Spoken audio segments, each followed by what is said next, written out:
Okay, we have started recording.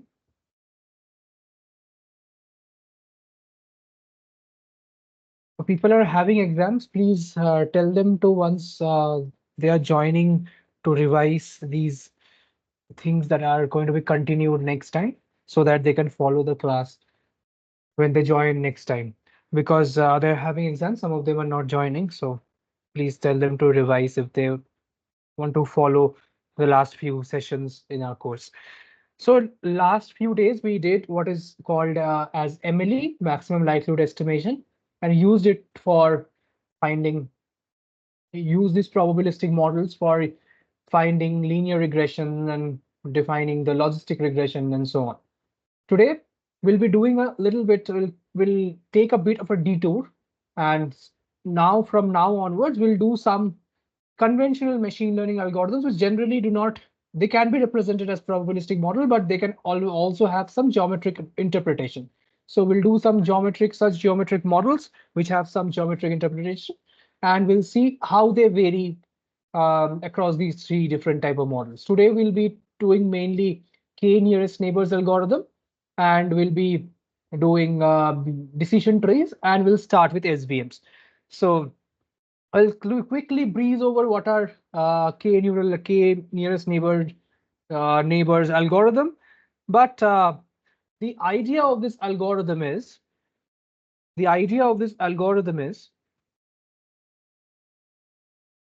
say you have two classes, and say this is your feature x1 and x2, like we saw last time with the iris dataset. The idea of the algorithms comes from the fact that points in the same class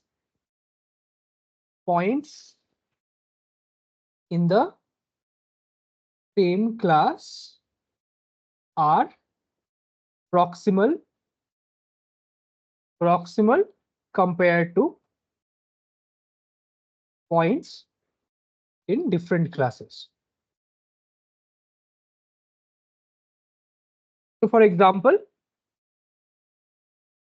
if I have a new point here, this is more likely to be assigned to this class, right?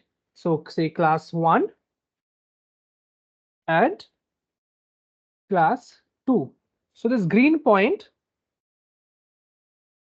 by the property of nearness to C1, is likely to be of class 1. Is this intuition clear? If there is any question, please stop me, because there's not a lot of people. So we may appear to go a bit fast. And if you don't ask questions, I'll go even faster. So is this idea clear? I hope it is clear. So wherever you have a new point, you will assign it to the closest class. So we'll do a special case called the one nearest neighbor, and then we'll generalize it. So what is the one nearest neighbor algorithm? So say you have a data set xi comma yi, right? Say y equal to 1 to n. So in this data set, we don't, in this is a model where we do not have no training phase. We only have inference, right? How is this model? Can anyone tell me how is it different from all the models, for example, linear regression that we did in the previous few classes? So you are just assigning. So I'll tell you once again. So say you have a x new point, then you say that the model says argmin of y, or we can just write j. Where is it? Y y predicted. Say where y predict. Say I'll just say, let us name this as y for the time being. All right. So let this be class be y, So classes can be, say, 1, 2, 3 k classes. Like we saw in the iris dataset, there were 3 classes. Here there can be k classes as any number of classes. So we are saying, say this is class. Let us represent this as class J. Let us say this belongs to class J. But how do you find J? J is where J is the argmin of, right? Argmin of some distance from xj's to x new. Is this formulation clear? So what does this mean? Can anyone tell me? Like I have written whatever I said in form of a mathematical expression. Can you tell me? So the J here gives the, like, the Yes. xj is the closest data Okay. point to the x that we are giving x new, and cj is the Okay. class of that j. Okay. So I'm writing yj because yj is that class, right? So Yes. xj is the, that's what we have defined in the beginning. We have not defined cj. It's sorry for the confusion. Xj is the closest point to x new, right? And therefore yj is the class assigned to x new. So this is the algorithm. There is nothing new in this, nothing very great about the algorithm. It's just very simple algorithm. So is there any training phase for this algorithm? Is there a training phase? Are we estimating any parameters in our model? No. There is no training phase because we are going to get one data point and just see where it is closer to, right? Which point it is closer to. So it is like a just seeing which point it is closer to and seeing and saying it's that class. Exactly. Very good. And it also has only, so I said it only has inference, but there is a disadvantage. What is the disadvantage? Can anyone tell me? Like the class of the data has to be given beforehand, No, like that which. is already given in supervised learning, right?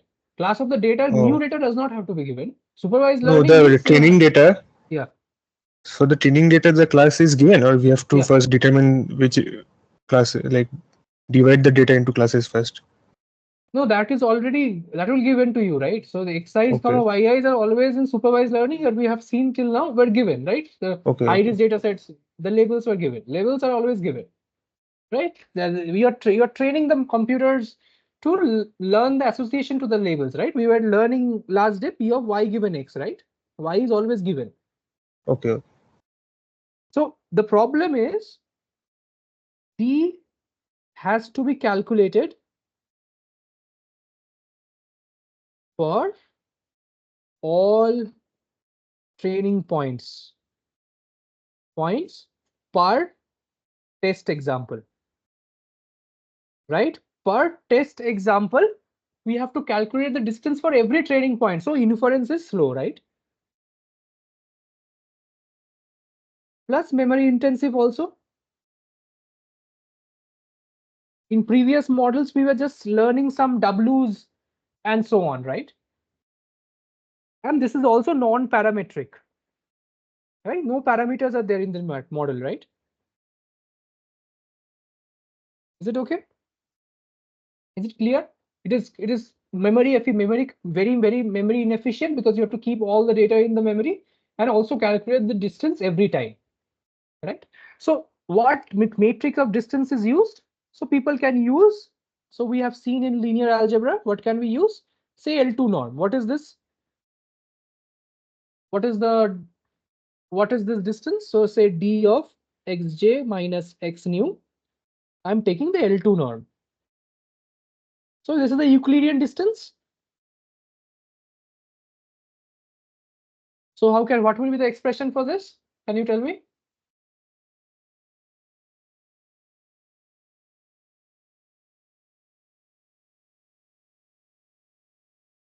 It is xj minus, this is the no, this is the distance of the vector, right?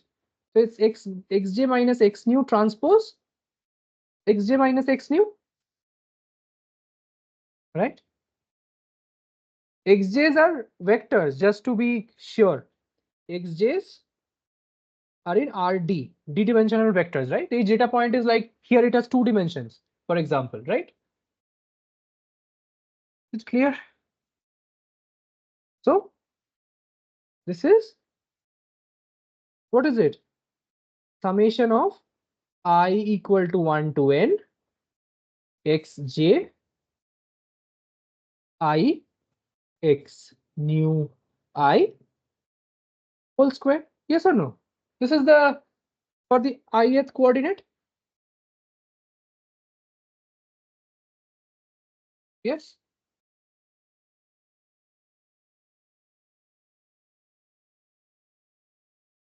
So you can also use a general form of the distance,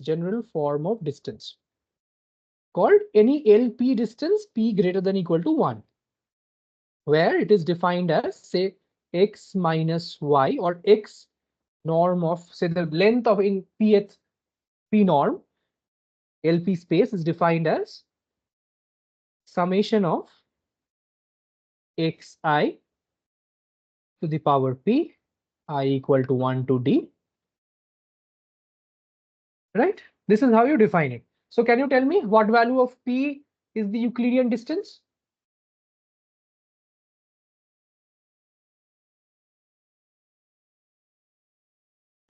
2.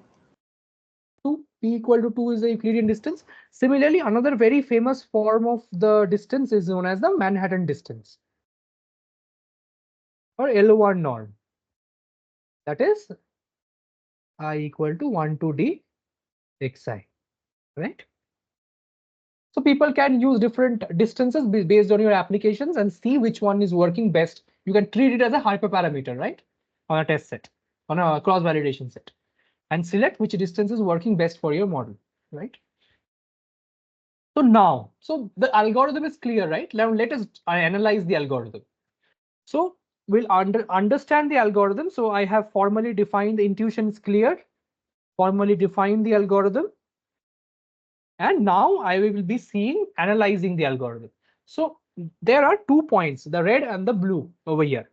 My question to you is, what if I am doing one nearest neighbor? What should the decision boundary look like? Can you help me? Decision boundary.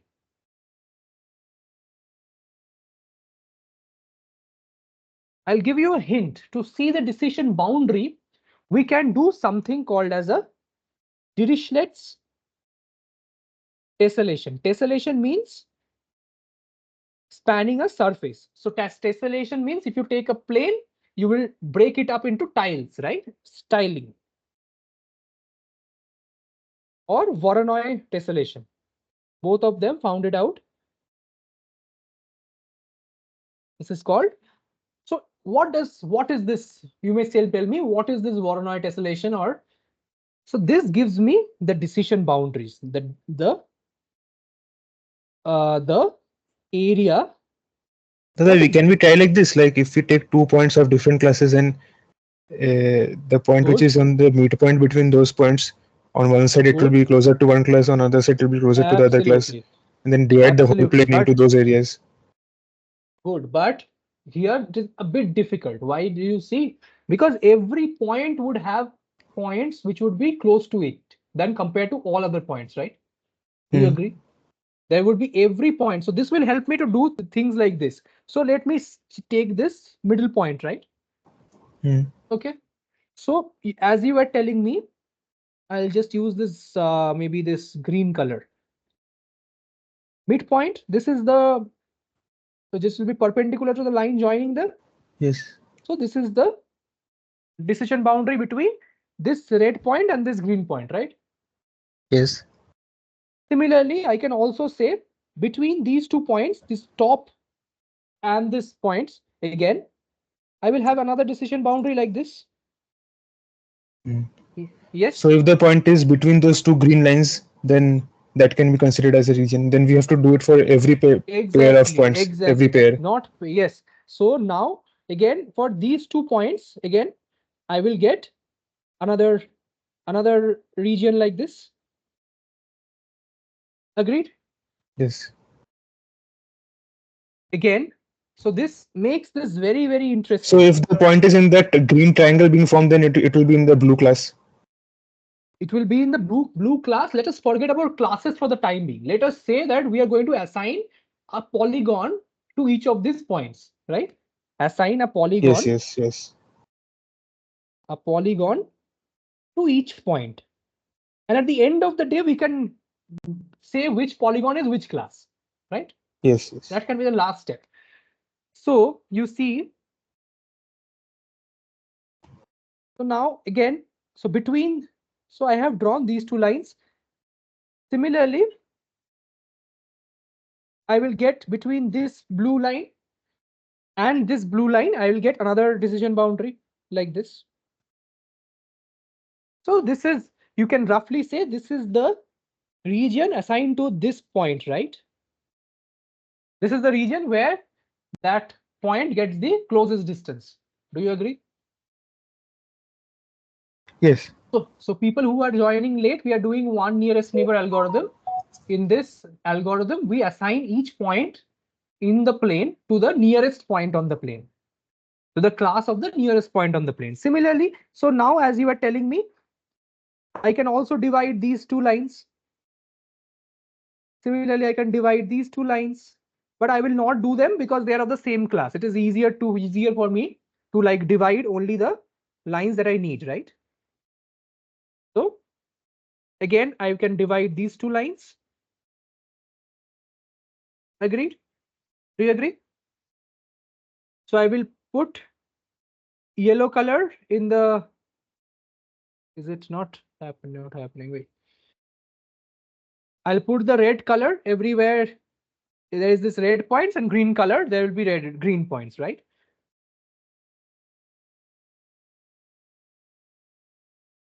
Similarly, do you agree? This decision boundary again will divide it into the lower half.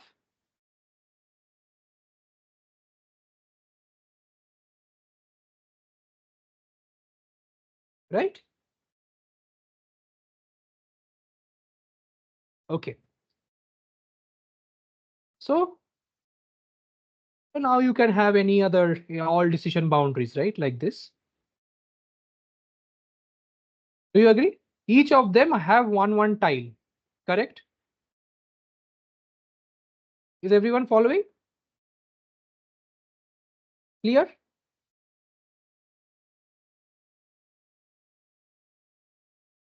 Is it okay? So you see, for only this simple decision rule. Just give me a moment.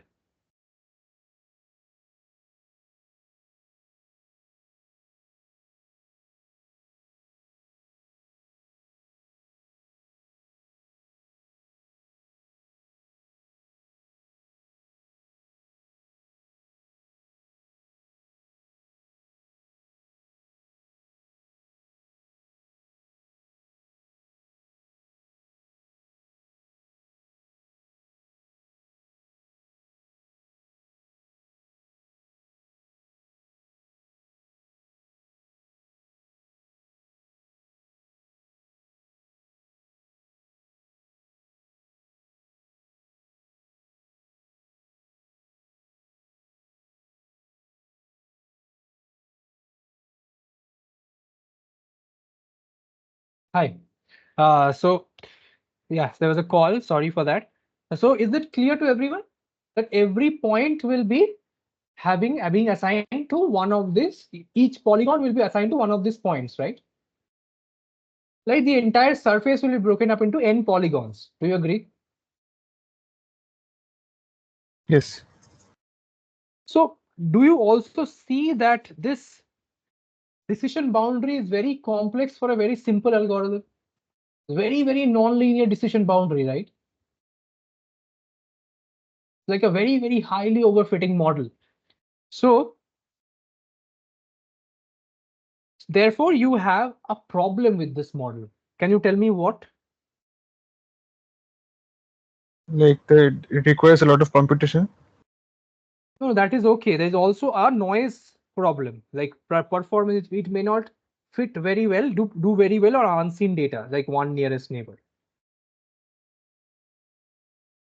You should be able to tell me by seeing this figure. Right? So this is the data set, right? So now you Also, if see like that, if the one point is between the left X and left red one and blue one, it will assign it as yes. red, even though it So could be blue. yes, so if there is noise in the data, noise in data, if it is a noisy data, so there can be one blue point like this, right? Yes or no? And then just that may have been red and that has been assigned to blue, right? By mistake. By mistake, it changed to blue. And then what happens? This initially this decision boundary could have been simple something like this. But due to this only one point, this decision boundary changes to this, right? On the top over here. Yes or no? Just a little bit of a noise, and that makes it very, very prone to outliers, right? Very, very decisions can become very noisy.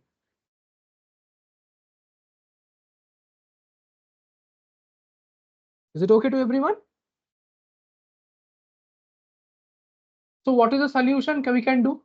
Can anyone tell me what solution can we have if you understood this problem?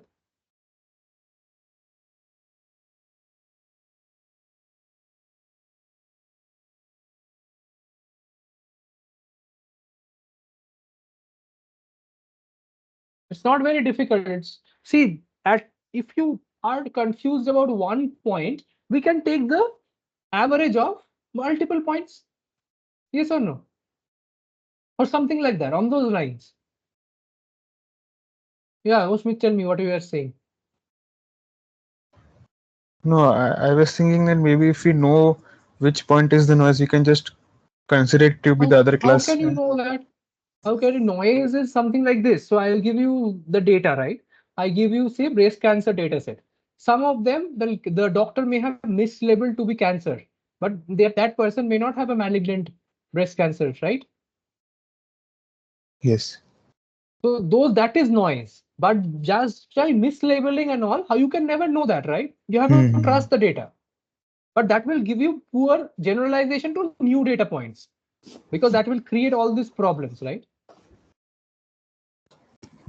Because generally what will happen, your data will be something somewhere like this. Reds will be here. But because this blue has created such a big circle in between, so you will be mislabeling for a lot of red, Yes. right? In when you are seen for unseen data. So unseen, I'll just draw over here. Okay. So now what can I do is you can take k nearest neighbors. That is a hyperparameter. And then what can you do? Vote. Maximum vote assigned to that class. Right now you'd see that these points would always be assigned to this red, right? Because there are more reds. If I have k equal to 3, there will be one blue point, but two red points, right?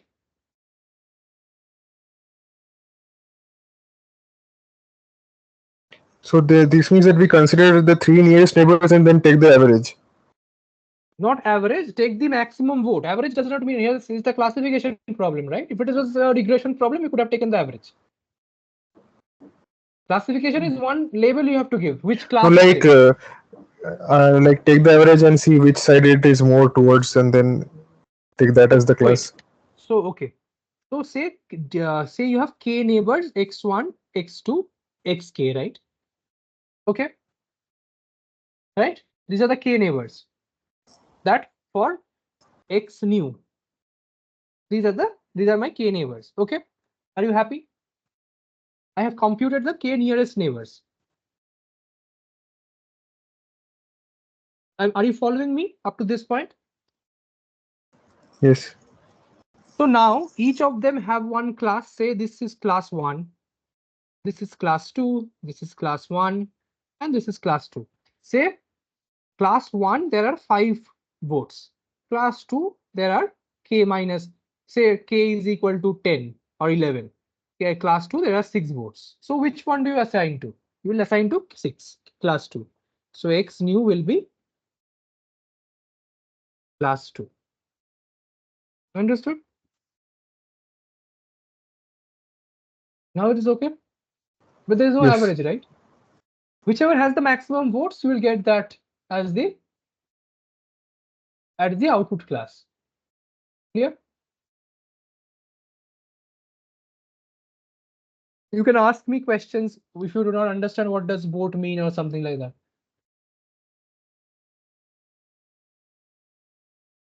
Okay, I'll give you the graphical example. Okay.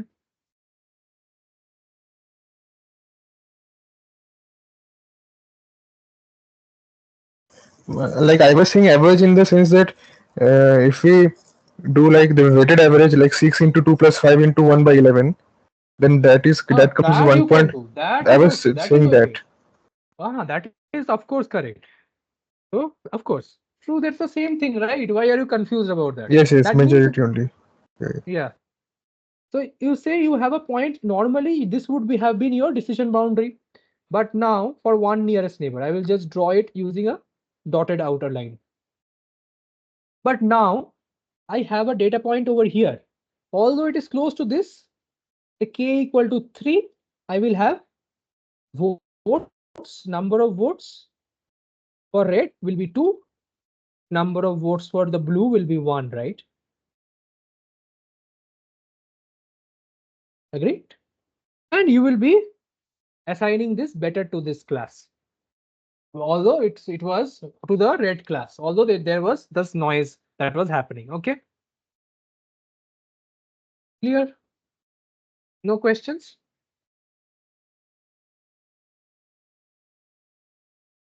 I hope, yeah, you're clear. So now we'll be just revising what, and I'll do a very nice question. I'll try to show you that the total error of a nearest neighbor algorithm, one nearest neighbor algorithm can be maximum 2 times the loss error of the optimal classifier. What is the optimal classifier? Can anyone recall? We did it in the first class. The optimal classifier was the, what is the optimal classifier? So first recall, what is the optimal classifier? We did it right, or the Bayes classifier. Can you tell me? So let us recall. So say h of x, right? So let us say that y star is equal to argmax of y p of y given x. This is your optimal classifier, yes or no? Which gives the maximum probability that predicts the class with the maximum probability, right? What have we used? We have used this as h optimal x. This is the notation. What does this mean? Say, given an x, there are 3 classes. 3 classes, say class 1, class 2, class 3. This has 0.6 probability, 0.3 probability, and 0.1 probability. So which class will you output? The probability that, Class 1. yeah, the probability of y given x1 is equal to 0.6 is the maximum. So y1 is the maximum. So you output y class 1, right?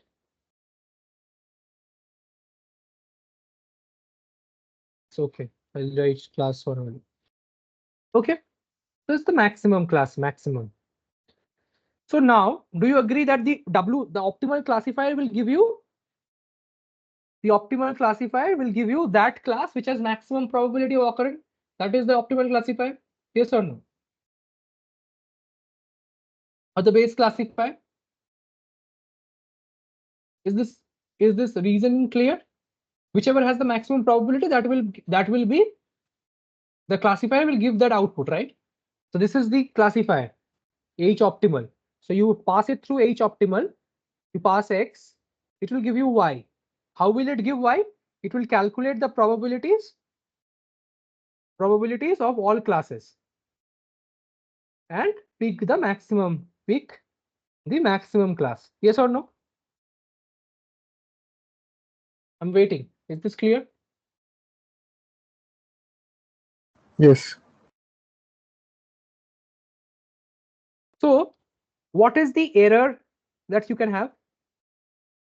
This is also called the Bayes error. We have also done this before. Bayes error. What can it be? What will it be for this data point? What is the error? When will you make an error?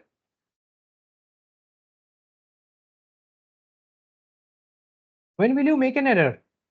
Very simple. So in your data, you have P of Y given X. This is from data. This is the, this is the model of the underlying data. Right? So this is the model of the underlying data. You can think. So what is the error? What will happen? Say, I'll give you the answer and you will tell me why is it. This is the error or not?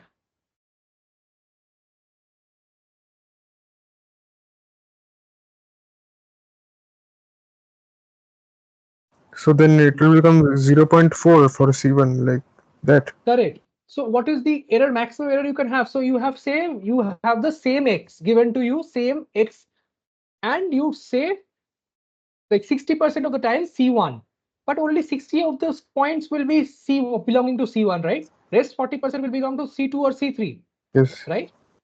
So the error will be all those points that are not equal to the optimal, right? Output. Do you agree? Yes. Which is also equal to 1 minus. We had done this in the first class. I'm just revising. Clear? This is my Bayes error rate. Just represent that by epsilon. Clear? Not equal to epsilon means everything except epsilon. By law of total probability, 1 minus that value, right?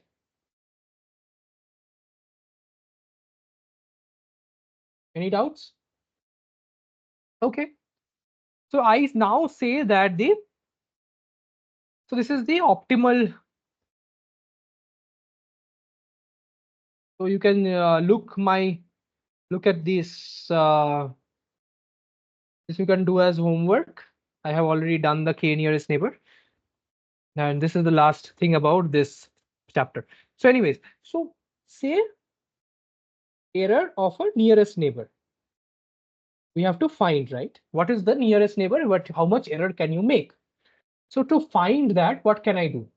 So first, let us build some notation. Say X test, comma Y test. Or you don't have Y test. Good. This is X test, comma Y test is not known. You want to find this, not known. Right? Is nearest to X tilde, comma Y tilde. Do you agree? Let us say, and let us consider binary classification for the time being. Consider. Does not even matter. We don't even need to consider binary classification. Okay. Is this okay? Nearest is nearest, say this new data point is nearest to this data point, right? Nearest.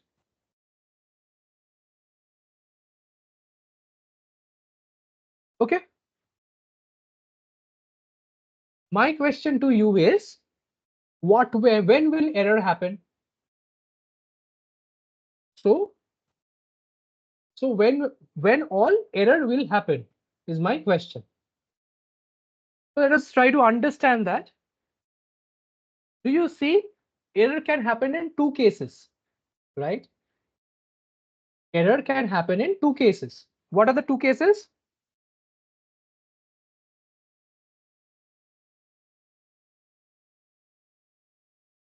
Probability of y tilde not equal to, this is just equal to this, right? Y tilde not equal to y test given x comma x tilde. Do you agree? This is the error that you will have whenever your y tilde and y is not matching, right? Is this clear? This is the y I already know, right? So sorry for that. So y test is not equal to, yeah, y test is not equal to y tilde. It is the actual test. Do you agree? Am I audible? The actual test value, say you have a dog and your model classifies it not dog. That's when you will have the error. Yes or no? Y tilde is the, yeah, tell me. No, I understood that dog example. Yeah. So this y tilde is the nearest label. And we are saying y test is not equal to nearest label. But here do we have y star? We need to bring the y star, right? Somehow. We don't have y star. So how do I bring this y star? Can you tell me? Into this equation, I have to bring this y star into the equation artificially. That's then only we can represent this epsilon n as terms of epsilon optimal, right? I need to bring in the optimal output by the optimal Bayes classifier, which is the best classifier available in the universe.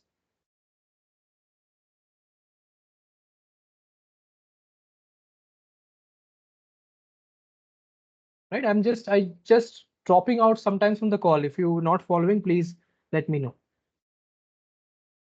So how will I bring this? So let me write this. So y tilde equal to y star, comma, y test not equal to y star. This is one case, yes or no? If I write this, what is the other case?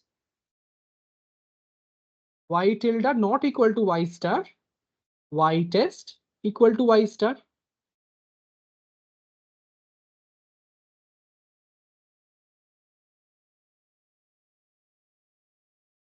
I'm waiting now. Is it clear or not clear? You can ask me questions if it is not clear. So two cases when the nearest point equals the optimal output, but the test value is not equal to the optimal output. Second case, when the test value is equal to the optimal output in reality, but the nearest point does not belong to the optimal classifier, right? Is it okay?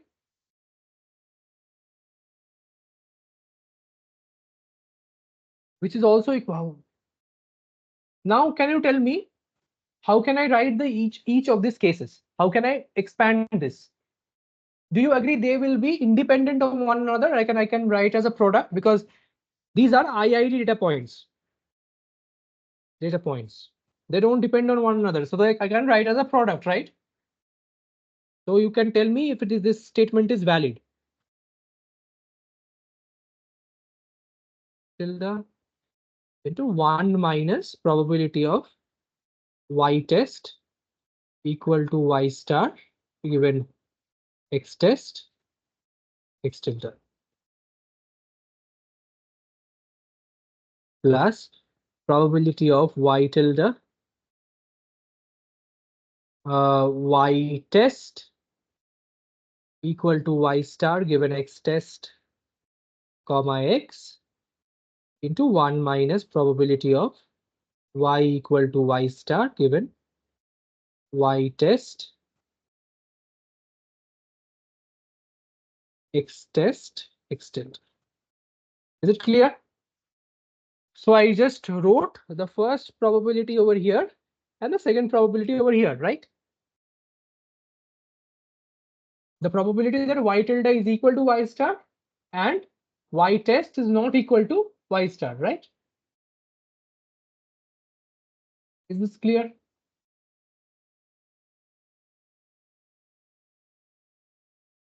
Okay.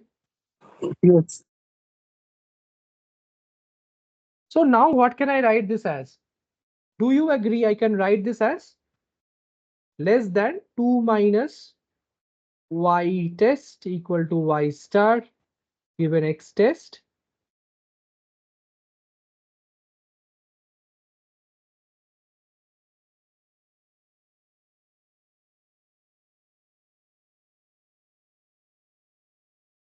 So this is y star. So here it depends only on y star. So I can just keep x test and just for simplicity of notation.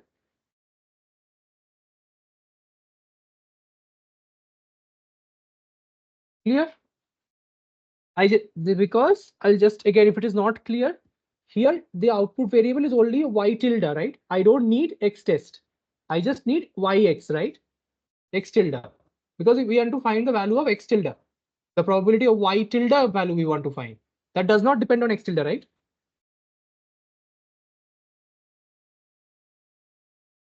But not x tilde, x test, I mean. Right? Let me just write it down.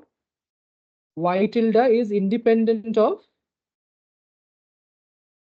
x test and y test is independent of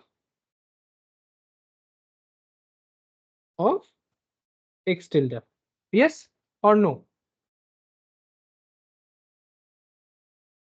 Yes or no? I can be happy to stop. Oh, you may be thinking, how did I bring this inequality? Okay. Are you thinking on those lines?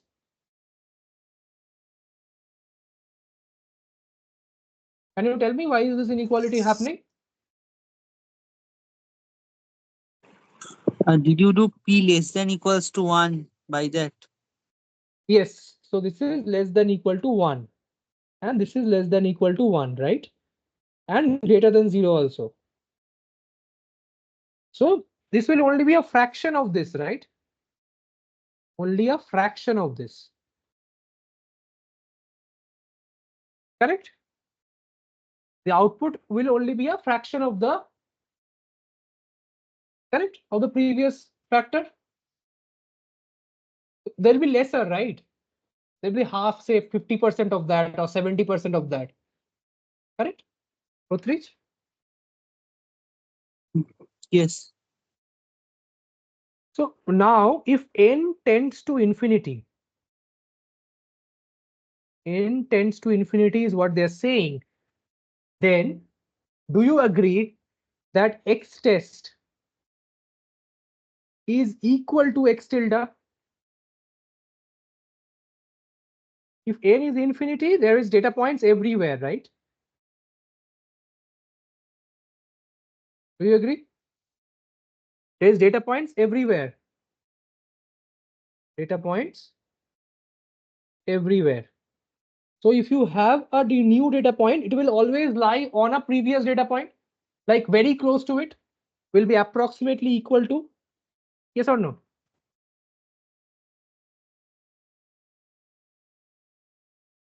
The closest point will be almost very close to the, if n tends to infinity with the new point. Yes or no? Yes. So now I can replace this as x tilde. So what will I get? I'll get 2 into 1 minus probability of y star given x tilde. What is this? Optimal classifier, right? Yes or no? Yes. This is the error of the optimal classifier. So we have shown that the error of the one means for very large number of data points is at most 2 times the loss of the error of the optimal classifier. Any questions? I'll wait for a minute before I begin decision trees.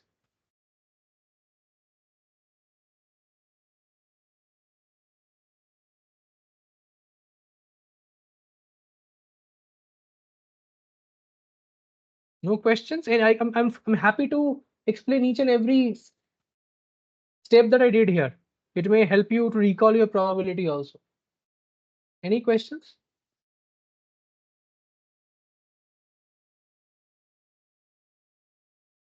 Okay. So now let us begin with a more easier version of learning called decision trees. I have to let the screen come and then we can continue. Today's is 24, 25.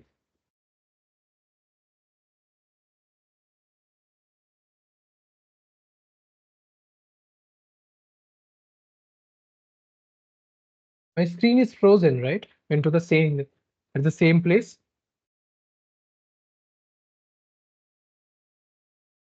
Hello, am I audible? Yeah. It is moving now. Yes. Yeah. So now first, again, another non-parametric before I'm just taking a small detour. We did another non-parametric form just now using k nearest neighbors. This is another non-parametric thing that is called decision trees. So once we are done with these, we'll be just doing mathematical machine learning models. So here in this decision trees, do you recall that anything? So if you previously, if you are told to make a tic-tac-toe game, what would you do? You would write an if-else block, right? You'll write an if-else block, and that can be represented as a flow chart, right? Algorithm Yes. can be represented as a flow chart. And this is what decision trees does. So decision tree, what it does is, I'll give you an example. It's a non-parametric decision-making process, which has a tree structure with each of the nodes giving you questions that you need to ask, and each of the edges giving you the path that you should take when you get answers to these questions, right? Okay. And then at the end, at the node, at the leaf nodes, you are going to get a decision from the tree. Is the idea clear? So at every node, so I'll just draw this node, you have a question. Internal node. This is an internal node. You have a question. This is an answer. This can lead to more questions, or it can lead to an output decision. Right? Is it clear? Is the overall architecture of the decision tree clear? How we are going to make it, we'll see. But is this question and answer? Let's take an example and it will be clear. Say you're playing, you're having a T20 game, and the run rate that is required for you to win the match is more than 10 runs per over, right? So this is the question. Is the run rate more than 10 runs per over? If it is no, then you can send according to any batting order you want to. If it is yes, then how many overs are left you want to check. If it is less than 4, you can send a Rinku Singh. If it is more than between 4 and 8, you can send a Hardik Pandya. Or if it is more than 8, you can send a more dependable player like Kohli. Is this decision tree clear? See, every node is asking you a question, right?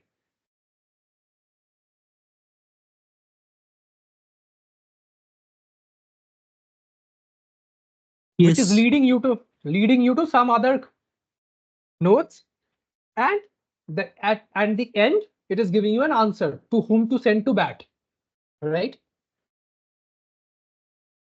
So now you may ask me, but how will I know this? How will I learn this tree from the data? That's what we'll learn here. So for a particular data, given data, how can we learn these decision trees?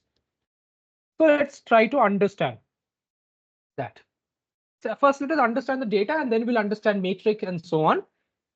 See, this is a sort of a mimic of what happened between when Federer and Nadal played. Here we are trying to ask you a question.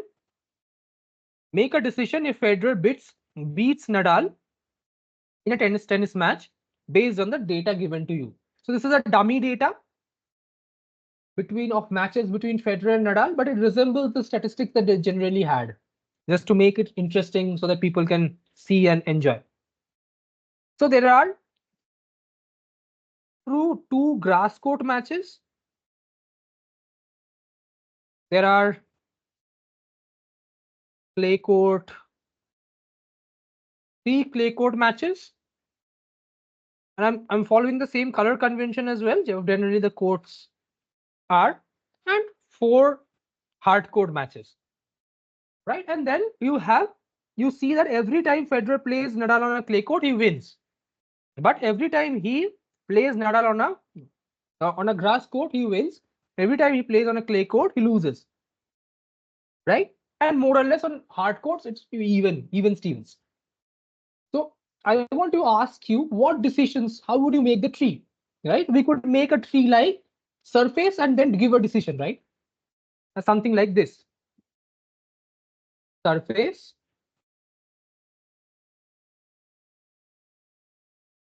grass, clay, hard court.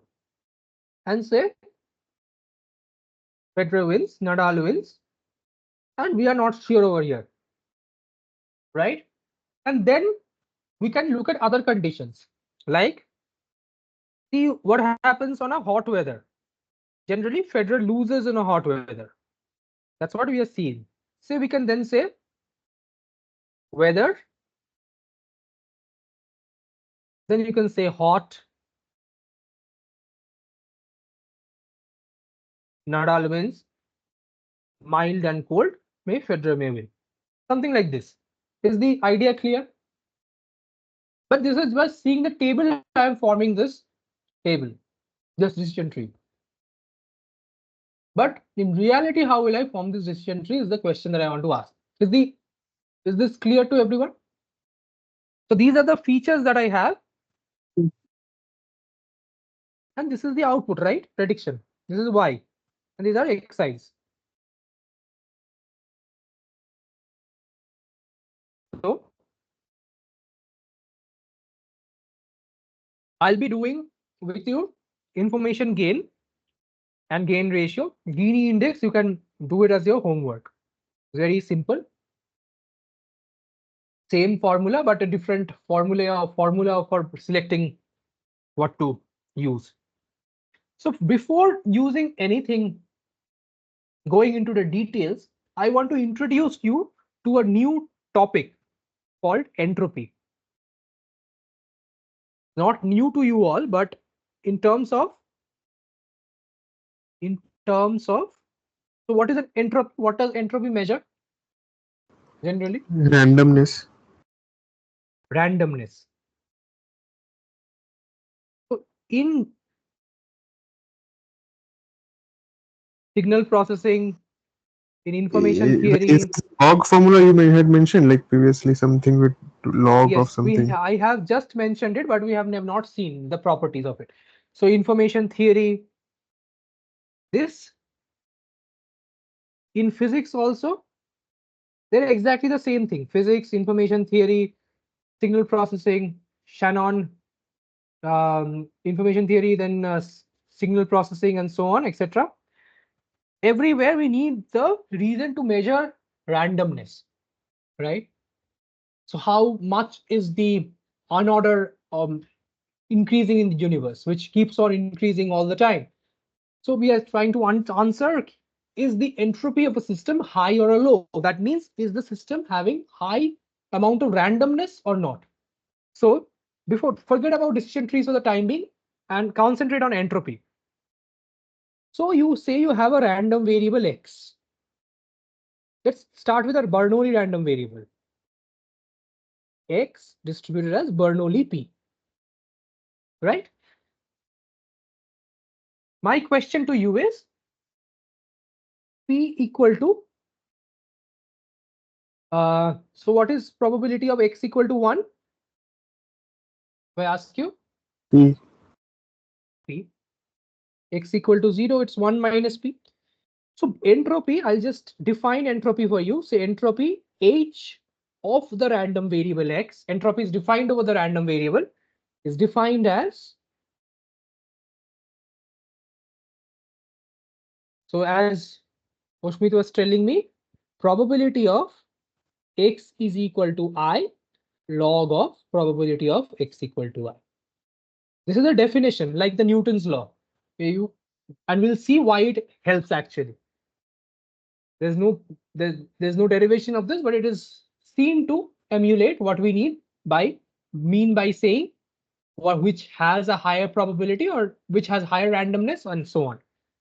So say you have k outcomes of the random variable. So then this is the entropy of the random variable. So similarly, you can also have px log px dx from minus infinity to infinity. This is all for the continuous case. This is your entropy. It's called differential entropy, but we'll not think about it for the time being. But for the continuous case, we are going to only think about a discrete case for the time being.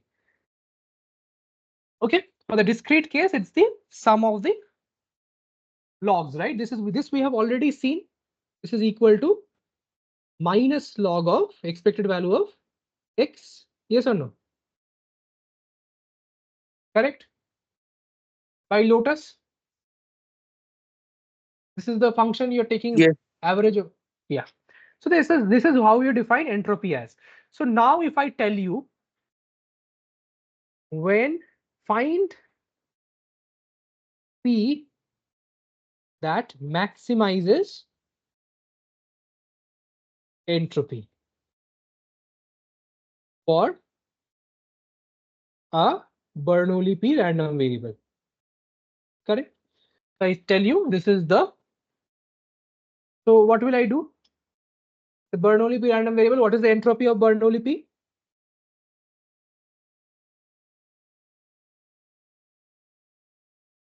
Tell me. I'll not write this. I've already defined. Hoshmit, tell me. minus p log p minus of P log 1 P. minus p log 1 minus p. Clear to everyone? This is probability of x is equal to 0. This is probability of x equal to 1. So all the possible outcomes we'll have to look into. Correct? Now what will I do? If I have to show the what maximizes this log probability, We'll what will I do now? differentiate. To see the maximum value. We will differentiate with respect to p. dh dp. I'll get minus p by p plus minus log p. Help me. And again,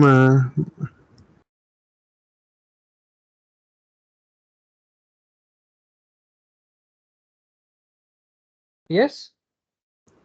yes. So you will get log of 1 minus p by p is equal to 0, or 1 minus p is equal to p, or p equal to half. And you can also take a second derivative, d2h dp2, and show that this is less than 0, right? And so it's very pretty simple. You can just take the second derivative. What is the second derivative value over there? 1 by p minus 1 by 1 minus p, right? Negative value, right? So it maximizes p equal to half. Clear? So at p equal to half, p equal to 0 and p equal to 1.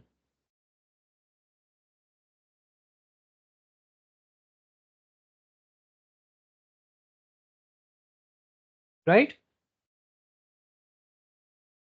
Now tell me, at p equal to half, what is the value it takes? Maximum value?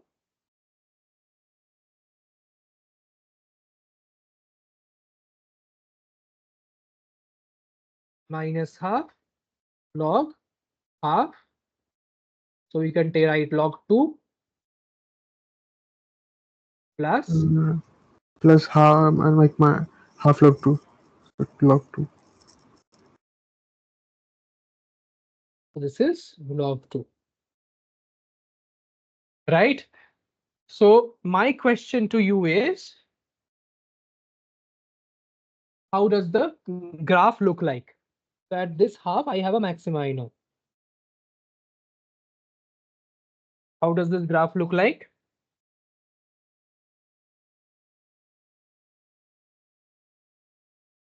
Can you tell me? How does this graph look like?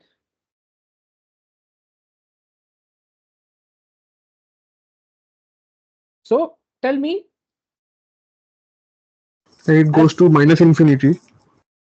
P tends to 0. What is the value of P log P? Minus 1 minus P log P. Yeah. So P tends to 0. This second term will go to 0, right? At P tends to 0, this second term will go to 0. Do you agree? Near log 1. Right?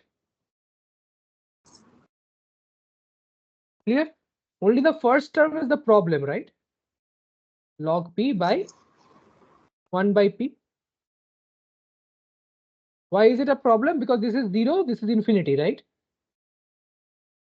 0 into infinity form, we cannot take the limit directly. For 0 plus, of course. Not defined for 0 minus. Okay. So now what can I do? L'Hopital. L'Hopital. So I'll do L'Hopital rule and I'll get 1 by P square. I'll get P. Limit P tends to 0 plus, which is equal to 0. Similarly, for 1 also, 1 is symmetric to 0, right? Yes. Limit P tends to 1, HP will also be equal to 0.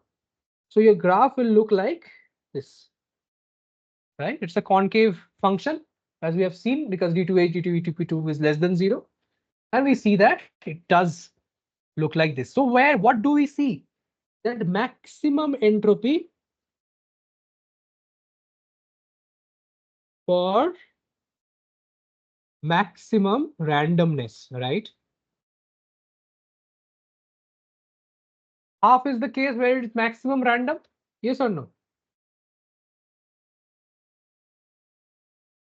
So as a homework, you can try show that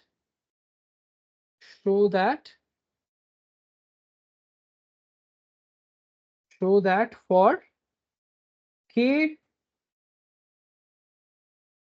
for k outcomes, possible outcomes,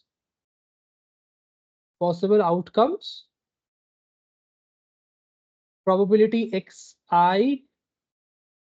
is equal to I equal to 1 by k has maximum entropy. That is, uniform has maximum entropy.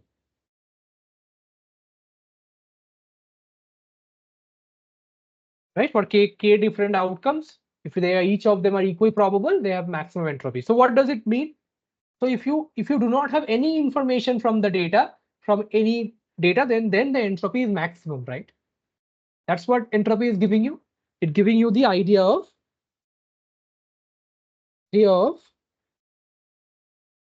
is there any way to reduce error or make educated guesses, right? You cannot make any educated guesses. But when can't we make an educated guess? When they have equal probability, right? Yes? Yes or no? If they have equal probability, can you tell if it will be head or tails? If it is a non-biased coin. Similarly, if I'm telling you it's going to it is 90% probable to land on heads, you will be able to tell me that, right? With more certainty, you will be telling heads all the time, right? Yes. For example, if I tell you the probability of having snowfall in Calcutta, so you will be able to tell me there is no probability, there's a deterministic event. So there is no randomness. Entropy must be very low, right? Similarly, for if I tell you today having snowfall in Greenland, I agree, in Greenland, or where there is a equal probability of snowfall every day, so that then you will not be able to tell me anything because you do not have the access to the data, right? That is giving you any useful information to predict one over the other, right? Okay, I'll stop here for 1 or 2 minutes and then we can continue how we can use entropy in our case. If you have any questions, please feel free to ask.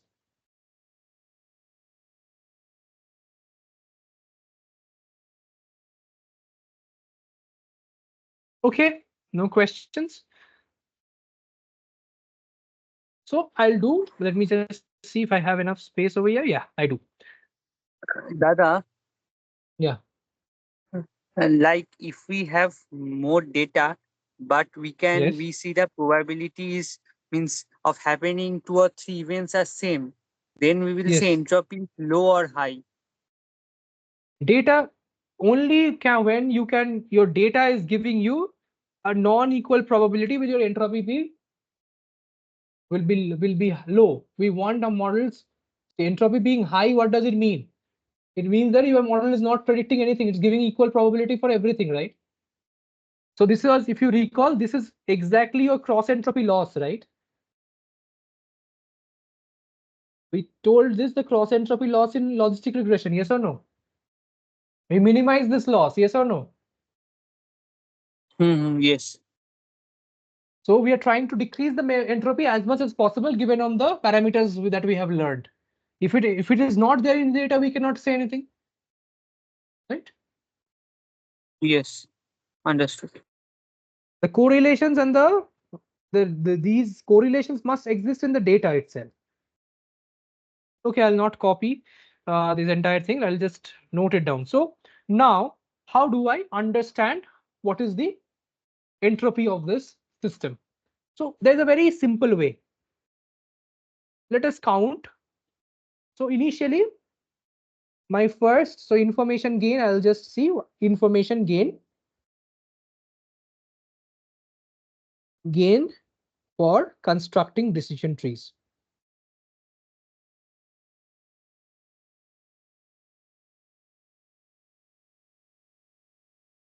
Okay, so now tell me what is the number of yes I have. I have 1, 2, 3, 4 yes and 5 no's, right?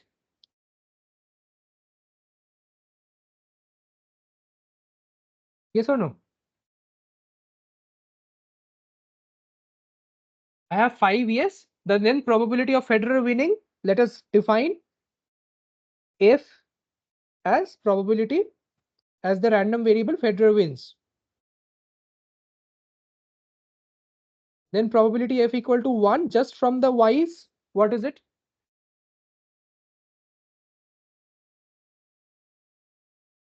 4/9. Yes or no? Yes. So then what is the entropy of this variable? H of F would be minus 4/9 log 4/9 plus 5/9 log 5/9. Yes or no? This is my entropy. I have calculated this value beforehand. This turns out to be 69. Right? 0.69. This turns out to be the value. My question to you is this clear? Now I want to ask you, is there a way to divide the data so that your entropy decreases, right? You want entropy to decrease at the end of the day, right? This is your entropy in the data. The maximum entropy possible is log 2, right? Which is how much? 0.6 something, 0.69 again, 0.693. This is your maximum entropy possible, right or wrong? For a binary classification problem, this is the maximum entropy, right? Yes. So you don't have any information in the data just by seeing the labels, right? If you had more information, you could have just said if Federer always beat Nadal, you could have just said Federer wins without looking at any features, right? But you do not have any information to say that. So now we'll have to use features to ask a question. So Mike, first you will ask, say a feature, take a feature F. So surface is a feature, right? I'll just, so that we can do it parallelly, we'll just write surface. And I'll just keep the entropy value on the top. Grass, clay, and hard court. Now you tell me how many times Federer wins on grass court?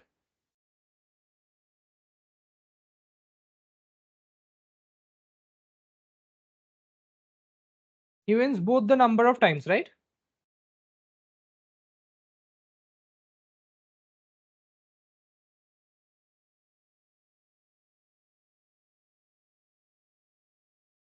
He wins both cases.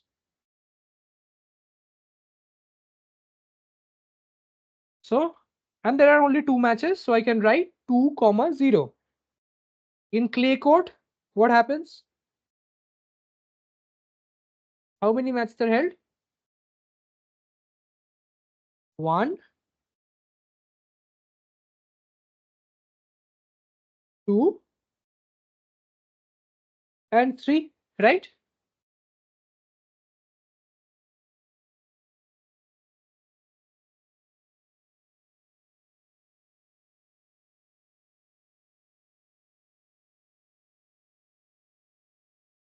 Okay.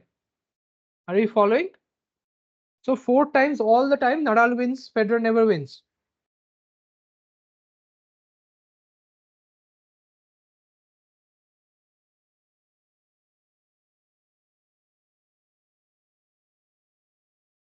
Right? On a hard court, what happens?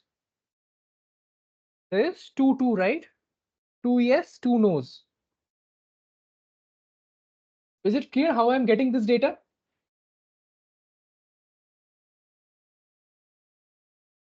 Yes. These are the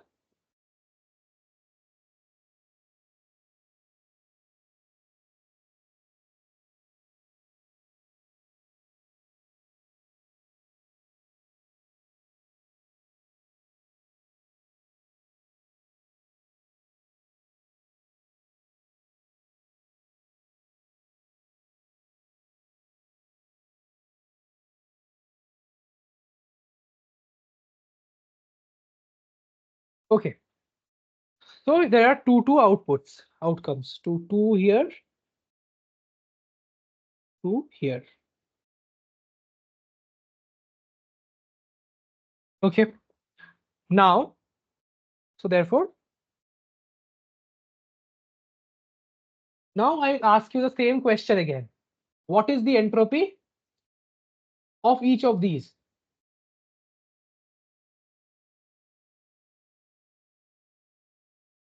So each of these random variables. Now I know that it is surface has been used and each of these 3 are conditional random variables. Given that grass has been played on, what is the probability Federer wins? Given that clay has been played on, what is the probability Federer wins? So what is this probability? What is the entropy of this case? So let us write is as entropy as if surface 1. What is the entropy? Tell me directly. You should be able to tell me like 1 second.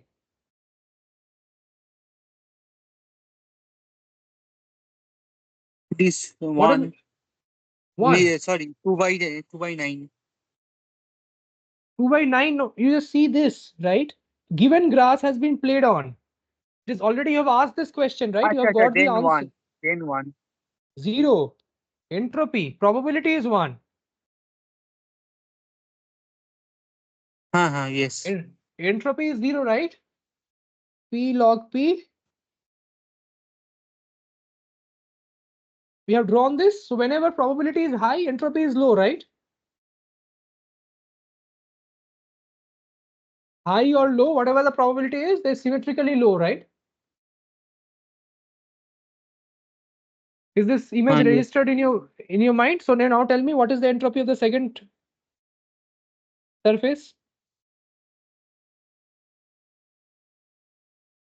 Then also 0. 0. What is this entropy of the third surface? We will log 2 Probability is then. equal to log 2. So now my question to you is, how do I see if there is a change in entropy? There are 3 entropy values that I have got right here. Correct? Yes or no? So now, Yes. do you agree? Then the expected entropy, say the expected value of entropy, say if S is what the expected value of the entropy would be. So if you are dividing if each feature divides into K subcategories, K categories. So what is the new entropy? New entropy. Can you tell me? What is the expected value? It should be the average of all these, right? New entropy should be average of all these. Right? If you average all this, you will get the expected entropy. So that is what? HFS I, the probability that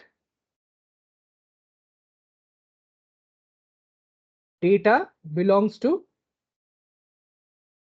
the ith cluster, right? Ith, not cluster, ith category. Here there are K categories, right? Yes or no?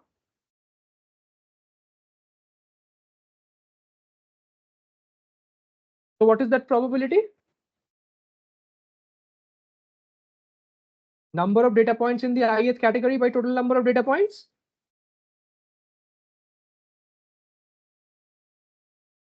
I'm just ignoring S because S is just a feature. Yes or no? This should be the average entropy. Where Yes. di is the number of data points. Number of data points in each of the, what should I call, the now leaf nodes, right? I hope it is clear. So we define information gain as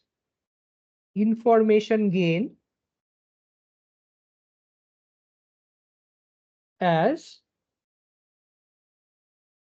the old entropy y minus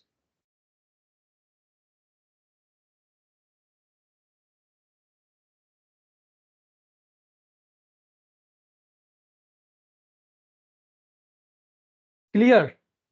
This is the old entropy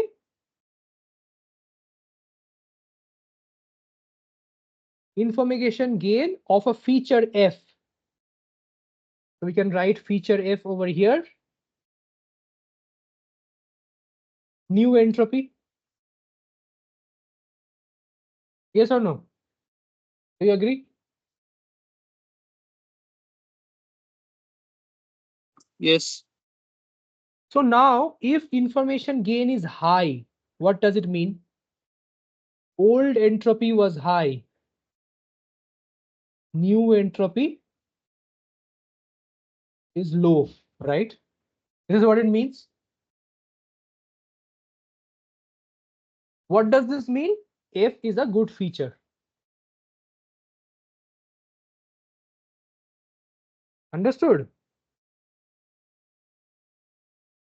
The higher the information gain is due to a feature, the higher is the entropy.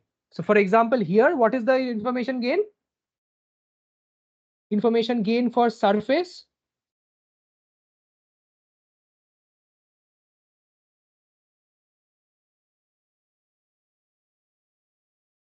For the surface, what is the old entropy that you had for the Y's?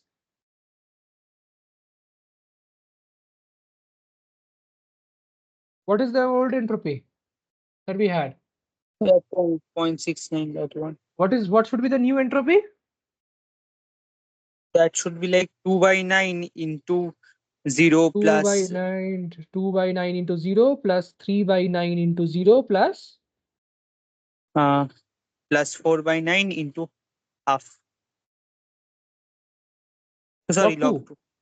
Yes, yes. So 0.69 minus 4 by 9 log 2. This turns out to be, I'll just check, I have calculated it.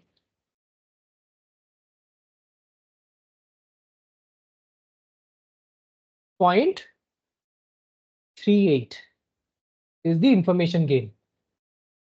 Similarly, you can do for feature 2 also, right?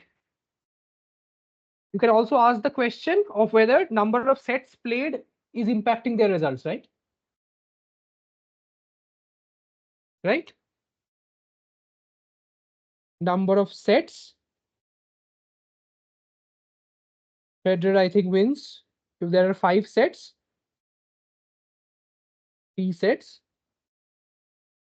For 5 sets,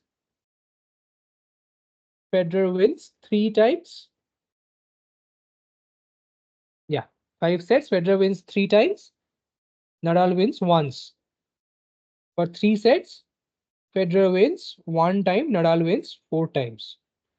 Right? That's what it is. Just let me see. Yes. So now again you can calculate the entropy and you will see this turns out to be 0.27 or something. I have calculated information gain. Information gain of number of sets turns out to be 0.27. Similarly, weather.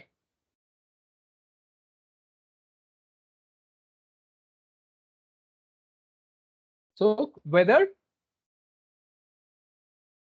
mild, cold, hot.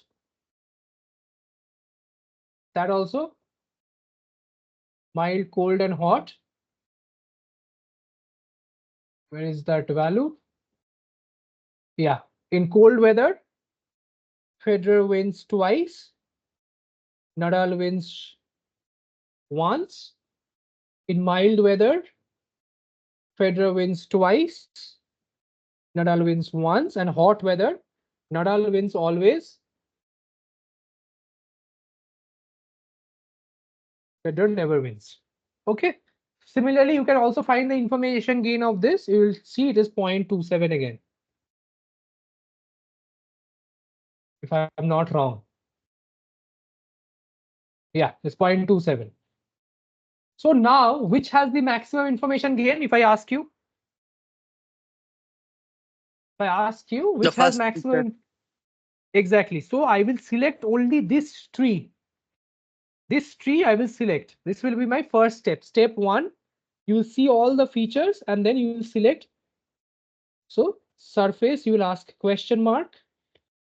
If grass, what will you do? It's already shattered everything. In grass, there is no option of Nadal winning, right? So you will just give the decision, Federer wins. If this is clay, you give Nadal wins. And the third one is the tricky question. There are two, right? If it is hard court, it is 2. So this is again log 2 is the old entropy. I'll just keep in mind. So now hard court you have, so you have to ask questions right here again. Yes is 4, no is 5. Yes is 2, no is 2, right? So you need to ask, I'll just use a different colored or different notation to show which is a decision and which is a F wins, Fed wins, Nard wins. The third one is we have to ask another question, right? Because there is 50-50 chance right now again. So now we can also use the only those data points which are there in this hard code, right? So these are this data point, this data point, this data point, this data point. Correct? Okay. Am I clear? Am I understandable? Are you able to follow me? Because the first two, there is Yes. no other option. Need to break it down because it's a fixed guaranteed result. Now I am going to use the other four, which is where it is not guaranteed, right? And I can see here that the number of sets, also the number of the weather conditions. So if it is mild or it is cold, Federer wins, right? I can directly see. What can I see? Federer wins. If it is mild, Federer 1, Nadal 0.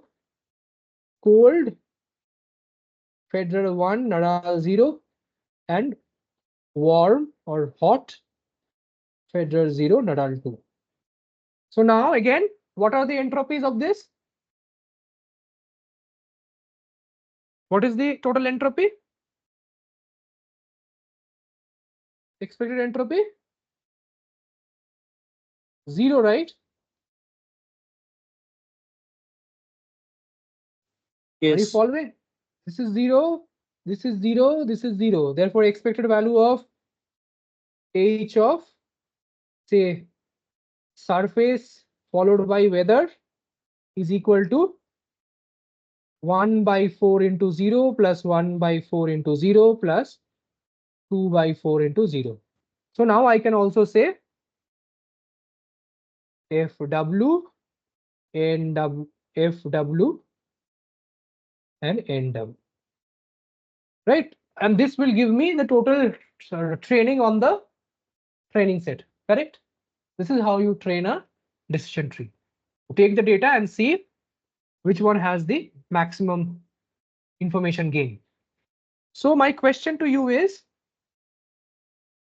how can you do it for, how to do it for regression? Can you tell me? If I tell you how to do it for regression problem. Here, though, it was only categorical data and so on. Even if it is not regression, if how to do it for X belong to real numbers, then how will you do it?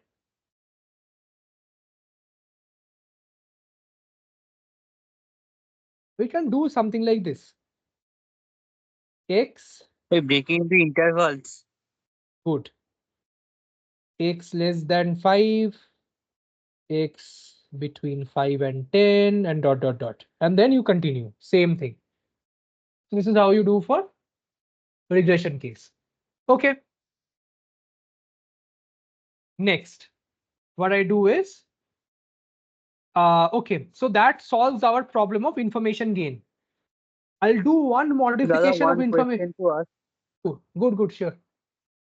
Yes, means we will first do use that feature which has the maximum information gain. Maximum information gain. So will the result differ if we use a feature that has less information gain But first and it will then? differ. It will differ, but it is a greedy approach here. It may not be the best algorithm, but this is how you can do. The best decision tree has to be an intractable problem. You have to see all the combinations, right, of data. But this is a Understood. greedy algorithm. It is a greedy algorithm where you're seeing the maximum. You can also take combinations of data, but then generally you can directly take one feature at a time because it's a tree, right? You can take one feature, then go to the second feature and so on. So can you tell me a potential problem with this information gain paradigm? There's only one problem. which will be solving by gain ratio.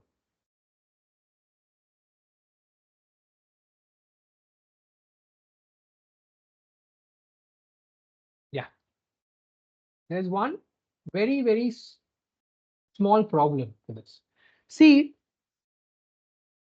I'll give you an extreme example of serial number of a device. See, if I use serial number as a feature, right? Correct? What will happen? There's a unique serial number to every data point. Yes or no? So if I do serial Yes. number 1, 2, dot n, all of this will have y equal to 0, y equal to 1, y equal to 2, dot. So everywhere the entropy nu,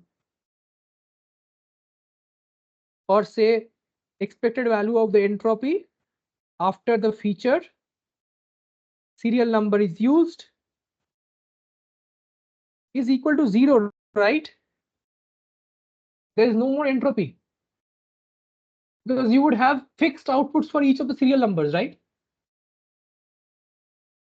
What does that mean? That it will be selected first. Yes or no? But is it informative? If the entropy is 0, that's the minimum it can have. Entropy cannot be less than 0, right? Yes or no?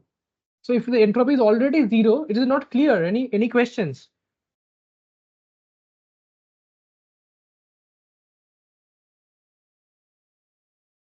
Okay, so I hope it is clear. Yes, So if it is, yeah, so if it is 0, then I'm saying that we have a problem because this is going to divide the data into so small data sets, small parts, that they will in turn have very small gain ratio, like yeah, information gain. So which will automatically have a large information gain, which automatically selects this feature. So what is the problem? This is generally very asked most of the times.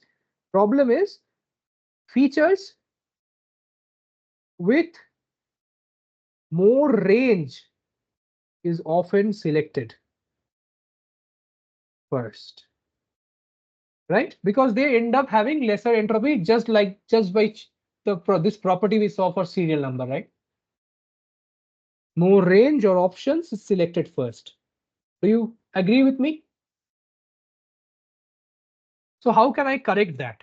So for that, you do a gain ratio. Correct for it. Gain ratio of a feature f is defined by the information gain of that feature divided by the split ratio of the feature. Right? So what is the split ratio of the feature?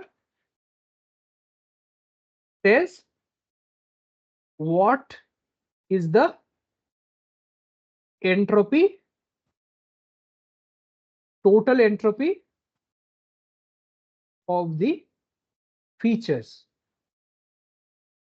So tell me, what would be the total entropy of the features? Split ratio would be, I'll just, split ratio will be summation of di. So say each of these are data points, di data points, d1, d2, dot dk.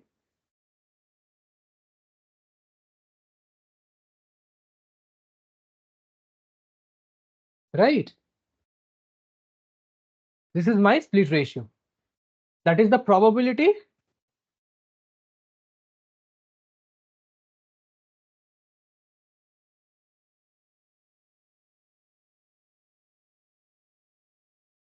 that is the probability. What is it?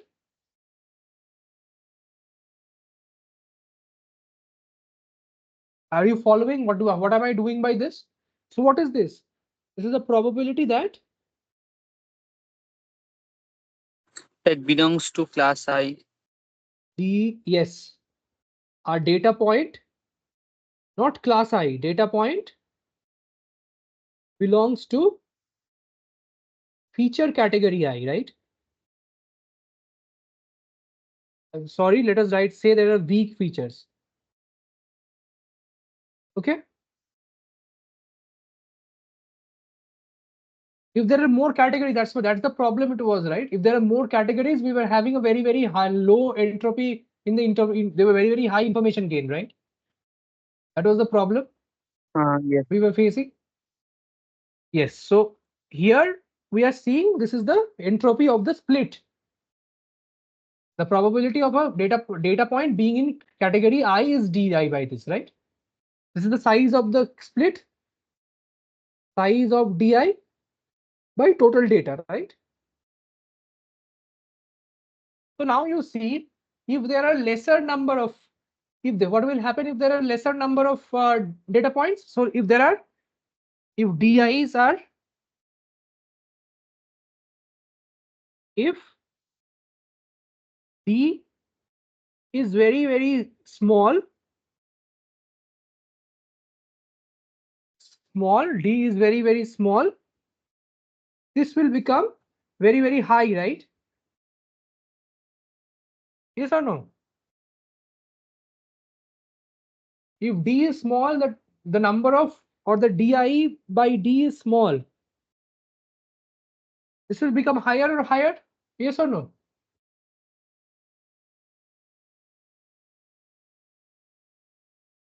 If DI by D is small, minus log di by d is large, right?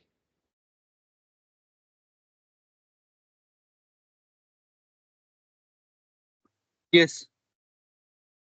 Exactly. So if it is large, so the denominator is going to penalize the gain ratio. So this total term will decrease if number of possible outcomes of a feature is more. You can try this with this data. You'll understand. Let me do it for one of this data, na? It will be easy for you to understand. So let us do it for information gain split ratio for the surface that we have, right? So surface that we have, tell me what is the split ratio? Surface,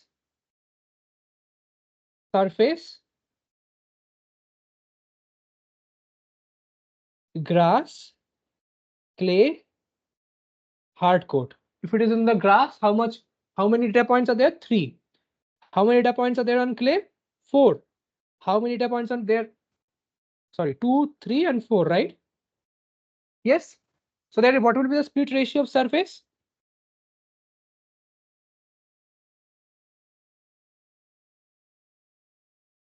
Can you tell me? Once you do it, you will understand.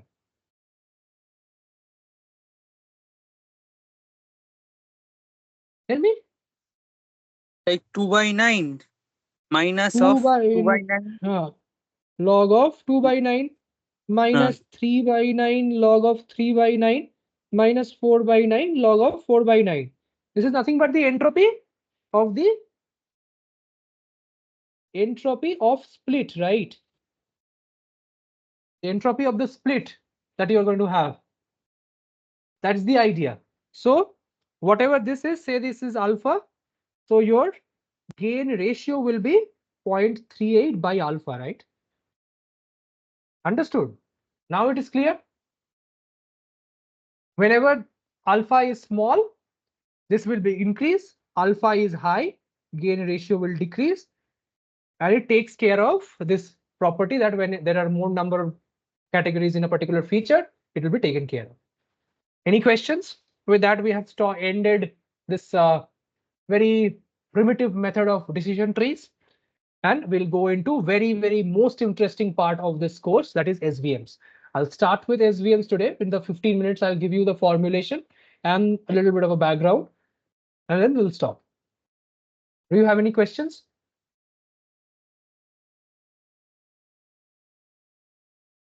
Okay. Now I'll do what is called an SVM, or the support vector machine. Till now, what were we doing? We were doing something like this. So if we had, say, positive data points over here and negative data points over here, what did we do? We selected a classifier like this to separate them out. Yes or no? W transpose x plus b equal to 0. This is what I was doing to Yes. differentiate between the two classes. But which of these is better? If I ask you, is this better? Is this better? All are giving me full accuracy. Which is better? This question I'm going to ask. You may say that this is better, right? To your vision, this is better, right?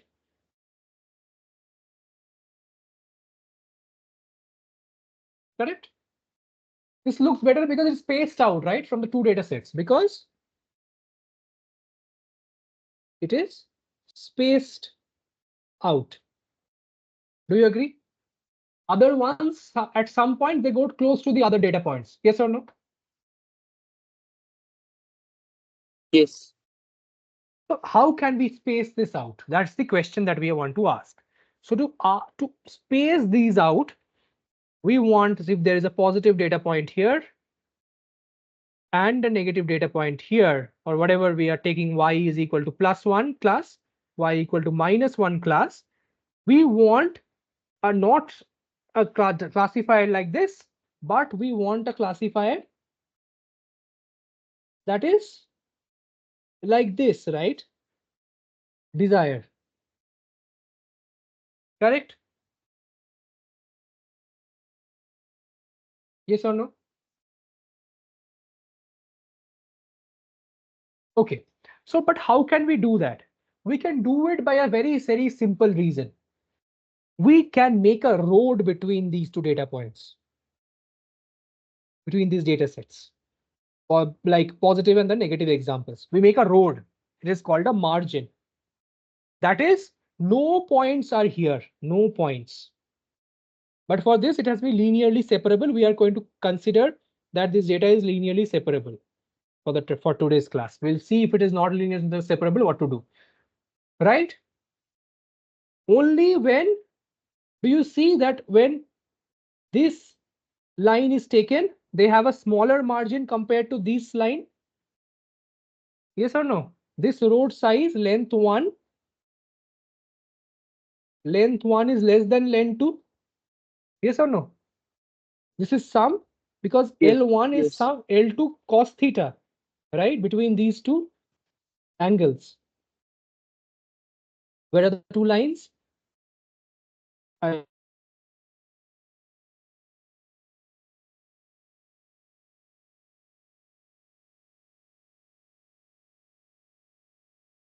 L2 cos theta is L1, which is minimized when they are perpendicular, right? The two points. Agreed? So when there are more data points, we want to maximize this margin, is the idea, right? This will give you a single very nice decision boundary. Is this formulation clear? Any questions? We want to maximize the distance between the two classes. Maximize desire is, if you remember this picture forever, you will not forget SVM. I forget the formula derivation of SVM all the time, but I can always derive it from scratch because I remember this figure. All you need to remember in SVM is this figure. Once you remember this figure, that there are these positive points, there are negative points here, and I will be trying to maximize the distance between these two positive and negative points.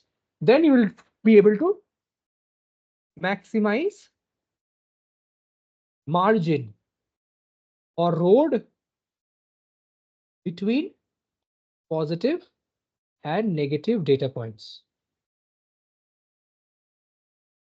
Right? My question to you is, how do I do that? That's not a trivial thing to do. Can you tell me what will it be? For two data points? Let us start with this warm-up example. Say if you have a positive data point and a negative data point. What is the best W?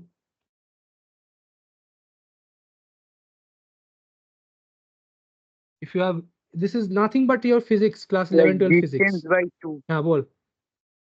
Distance by 2. Something less than distance by 2 means distance between plus and minus Yeah, points. I want to write W transpose X greater than 0 will be positive class, or W transpose X plus B. Even that you can even consider X as 1 comma X. 1 is, so W I can fix together, and less than 0 is negative point.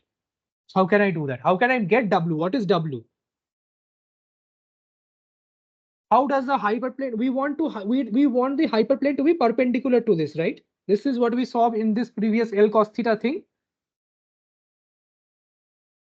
right? That will maximize the distance. Yes or no? Yes. From between the midpoint, we want the perpendicular. So this is your W, right? Do you agree? Correct. W is always perpendicular to the plane, right? The definition of a plane is X such that W transpose X, right? This is the plane, your class 11 plane definition. Ax plus Yes. by plus c. Yeah, so W is always orthogonal to the plane, the vector that defines the plane, right? Okay, Correct? then W and the distance means the Yes, vector from plus to minus should coincide or be a lambda multiple. yes, yes, very good. So W should be proportional to x2, x plus minus x minus. So if you want a unit vector, I'll be saying x plus minus x minus by, right? Now you see, if I take W transpose x plus minus x minus, that will give me the distance, right? This is my x plus minus x minus, this vector. So what do I get? X plus minus x minus transpose, x plus minus x minus.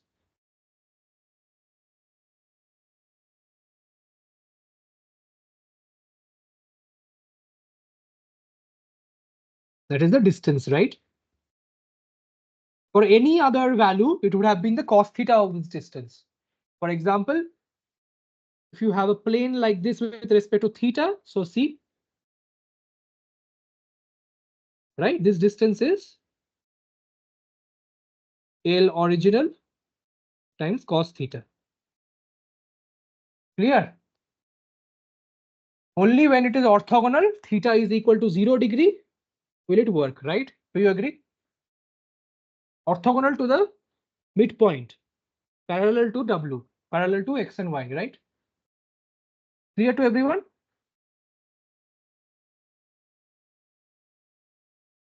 Both is clear? You told me the answer.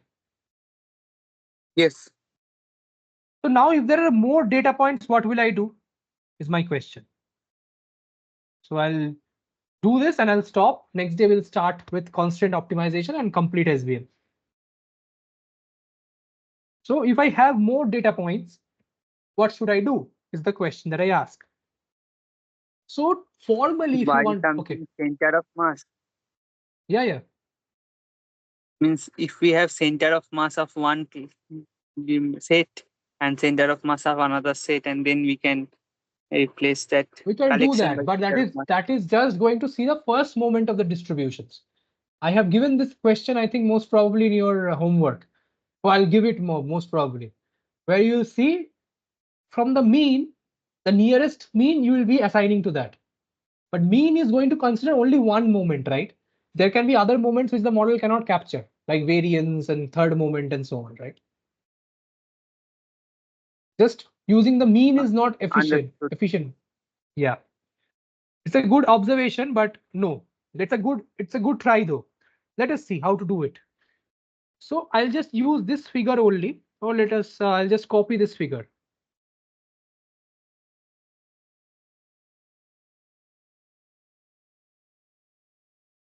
Okay. I copied it.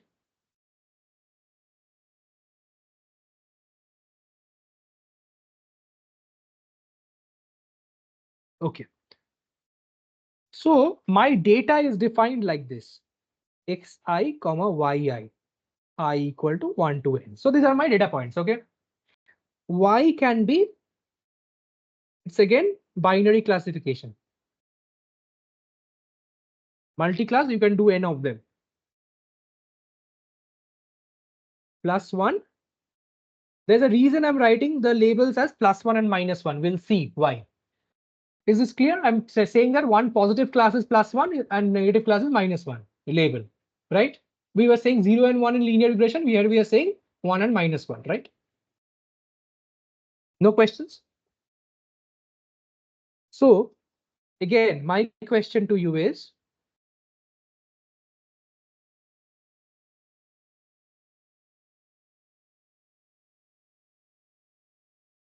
okay, so my question is, say this is an x plus, this is an x minus. We are saying that for the training data, W transpose X plus B has to be greater than 1 and not 0, right? And we are saying W transpose X minus plus B has to be less than -1. Is it okay? Then I am guaranteed that between 0 and -1 and -1, there is no data, right? But when I do an inference, I will say W transpose X plus B greater than 0. I'll say +1. Else I'll say -1. So in test, I have this margin for error, right? Which I will not generally make if my model is trained, unlike linear regression models, right? So this is why it's called a large margin classifier.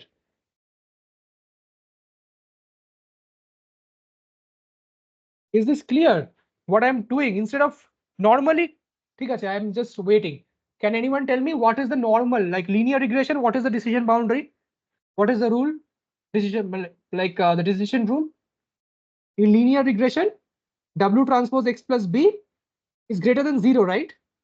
And W transpose X plus B less than 0 for linear regression, right? Or logistic regression. Yes or no? That's what we saw in the first example over here and the example that we did last day.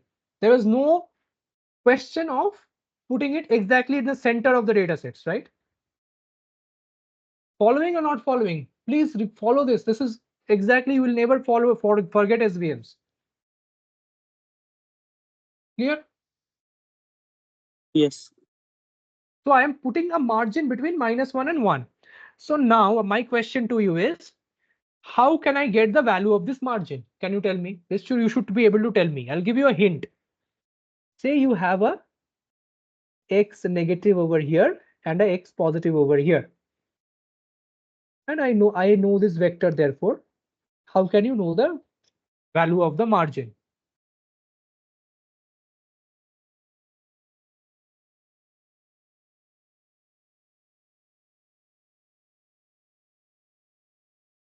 Can you tell me?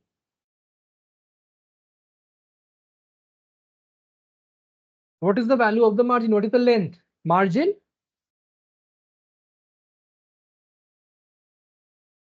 equal to what? Like from x minus to x plus. The distance between two lines is the perpendicular distance, right? X minus to x plus is just x plus minus Uh, x minus, right? uh, okay, then the dot I product x plus good, minus x minus dot w cap. right? It is a dot product between.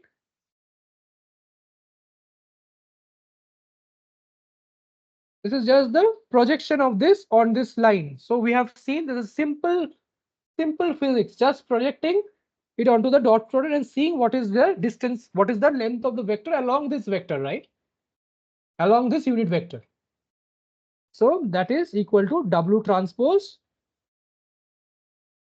by x plus x minus. Agreed? normalizing by the length to get a unit vector, right?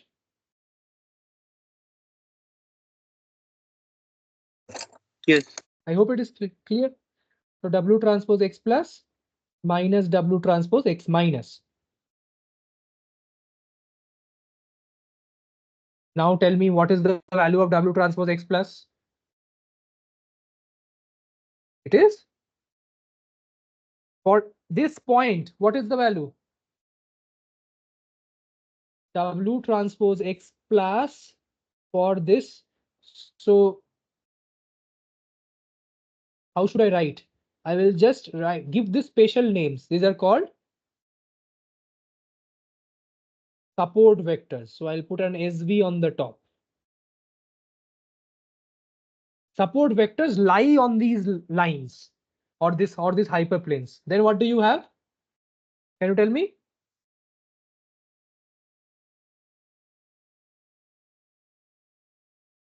Like it should be 1 plus b. 1 minus b and 1 minus 1 minus b, right?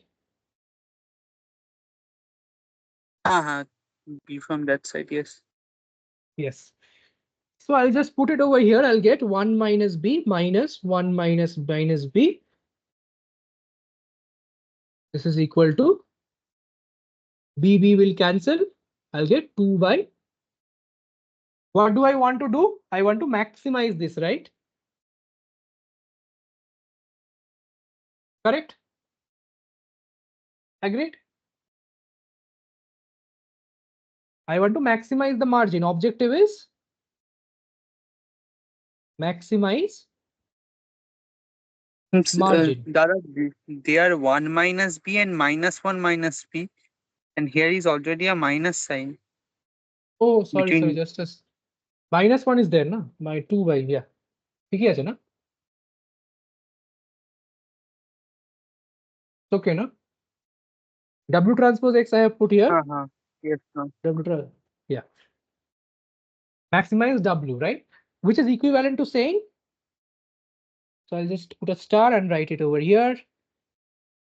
Minimize W half W square. This is equivalent, right? Whenever you're trying to maximize, so maximizing W, inverse of W is same as minimizing the squared error. I'm putting square because square is easier to optimize. Clear? So whatever value minimizes this W will maximize that function. Correct? Yes or no? Do you agree these two are equivalent? If you have not, I can explain. You can ask me. Maximizing 1 by W is equivalent to minimizing W. I hope it is clear. Okay, but is this enough? Then so I can always put W to be 0 and all problems will be solved. But no, it is not enough. Can you tell me what are, see, this also must satisfy some constraints, right? What are the constraints it must satisfy? It must satisfy subject to, tell me, these two must hold. Correct? W transpose X plus B greater than equal to minus 1. W transpose X minus plus B less than equal to minus 1. Right? ठीक ना भूल? These constraints also must be satisfied for W. For all, are you clear? I'll not go further if you are not clear with this. Otrich, clear? Any questions? Yes. Means and one more thing, like you have fixed the margin too, means as 1. Fixed is not true, right? W is what you want to find. Margin has to be maximized. This is the maximizing. Maximizing margin is giving me minimizing the weights of the vectors of the components. Right? The length of the vector. Sub means minimizing this is equivalent to maximizing the margin. Yes, this is maximizing margin. This is a maximizing margin. We saw, right? This is the margin. This is the margin. Yes, We yes, started yes. from the margin. We want to Understood, understood. maximize. Yeah, we showed that this is equal to 2y by the weight, the norm of the weight. We just took the inverse and minimized. But with that w, any w will not do. You give me 0 and say b greater than b is not 1, that will not happen. You have to give me a w that satisfies the constraints that are given here, right? That I only have told you that they have to be above 1 or less than 1, right? -1, right? They must satisfy these constraints. Now, how do I make it satisfy is what we'll do over the course of next 2.5 hours next day. But anyways, so what now you see the use case of W. So if I multiply W on both sides, what will happen?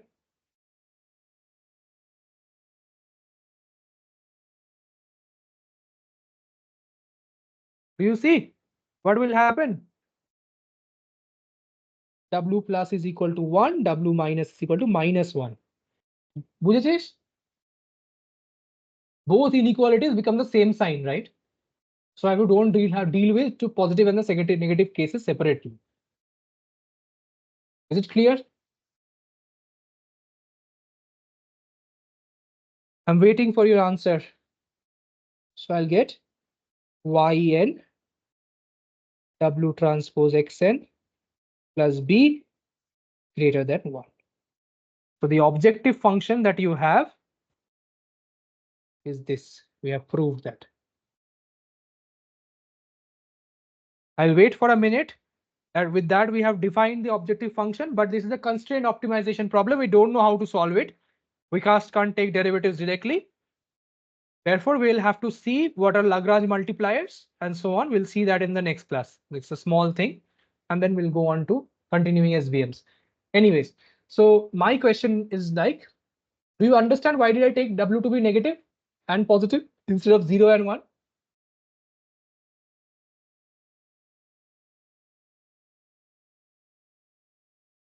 Any questions? People who followed up to this point, this last step, is it clear? Otrij, is it clear? Means you just generalized y as plus Yes, or minus I in just both cases. multiplied the y's. So if I just multiply positive terms on both sides, the inequality remains the same. If I multiply the negative term, the inequality flips and it becomes the same inequality, right? Both becomes the same inequality for all the data points, Yes, right? yes, yes. This is because,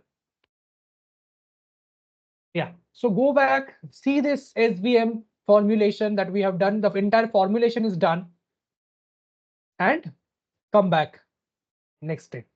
We'll be doing constraint optimization, how to optimize. So this is the constraints have to be satisfied while we are optimizing. So that has how to do that. We'll be seeing. We'll take a detour, learn about doing constraint optimizations. That's very interesting. That may help you in many of your math courses and also in entrance exams and interviews. And then we'll come back to SVMs. That's the plan for the next class. So with that, I'll stop recording.